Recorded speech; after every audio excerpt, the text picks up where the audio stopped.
ሰላም እንዴት ዋላችሁ እንዴት አደራችሁ እንደየሰዓቱ አቆጣጠራችሁ ውድ ያገሬ ልጆች ዛሬ ጀላችሁ የመጣሁት ለልጅም ለአዋቂም የሚሆን በይበልጥ ደረቅ ሳል ላለባችሁ ሰዎች የሚጠቅም ነገር ነው ለኔ ስለጠቀመኝ ለባለቤቴም ጭምር ለአንድ ሰው ሊጠቅም ይችላል ብዬ ነው ያመጣሁላችሁ ይሄንን ነገር እንዴት አርጌ እንደሰራሁት ያው ከአንድ አፕል ቀይ ሽንኩርትና ውሃ አድርገን ከፈለጋችሁ ማርም አርጋችሁ መጠቀም ትችላላችሁ በቅድሚያ ቀይ ሽንኩርቱን እንቀቅለዋለን ለ10 ደቂቃ ከዛ በኋላ አፕሉን ያው ቆረጥ አድርገን ከውስጥ ያለው ፓርት ብቻ ነው የምናነሳው ልጣጩን አናነሳም ማንኛውም አፕል መሆን ይችላል ውሃም ደግሞ ቀጠን እንዲላችሁ ከፈለጋችሁ ቀጠን ማድረግ ትችላላችሁ እንዲህ አርገን ለ5 ደቂቃ እንደገና እንቀቅለዋለን ማለት ነው እዚህ ላይ ትንሽ ሙቋ ጨምሬበታለሁኝ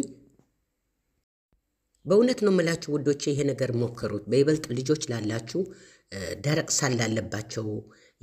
ይበስልላችኋል ያው እንደምታዩት የአየር መቀየር ነው መሰለኝ እኔ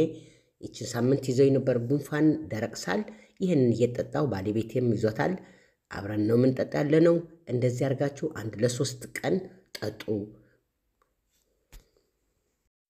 ከዛ በላይም መጠጣት ትችላላችሁ ምንም ችግር አያመጣም ያው እንደምታዩት ፈጨዋለሁኝ ከዛ ሳህን ላይ አርጌ ትንሽ ማር አርጋችሁም ካለ ማርም እንደዚህ መጠጣት እንችላለን እና ጊዜያችሁን ወስታችሁ ለምትመለከቱልኝ እጅግ በጣም አመሰግናለሁ በእውነት ሞከሩት ይሄንን ያሁኑ ጉንፋን ደረቁ ቶሎ ነው የሚያበስልላችሁ በተረፈ በሌላ ቪዲዮ እስከምንገናኝ ሌላ ደግሞ ማቃትን ካለች አሳያችኋለሁኝ ወይም አመጣላችኋለሁኝ እና ይሄንን ጉንፋን እንዲያርገን እናብስልላችኋለሁኝ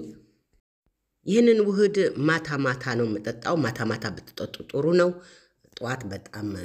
እንዲከፍትላችሁ ወይም ሳሉ በደንብ እንዲበስልላችሁ ለማለት ነው በሉ አመሰግናለሁ ቻው